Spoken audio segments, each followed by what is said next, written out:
Sizlar bugun Istanbulda bir so'm pul sarflamasdan piknik qilib, bolalar bilan mazza qilib dam olib kelsa bo'ladigan parkni ko'rsataman.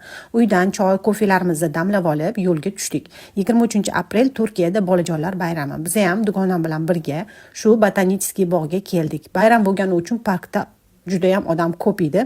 Ertalab voqlidan kelib joy olish kerak ekan, lekin biz kech qoldik.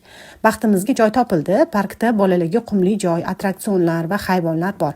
O'rdaklarga, baliqlarga yem berdik. O'zimiz ham mazza qildik. Undan tashqari har xil noyob gullar va daraxtlarni ko'rdik. Kutilmaganda o'rdak o'zini jo'jalarini himoya qilib, o'g'limga tashlanib qoldi, zo'rg'a ulgurdim.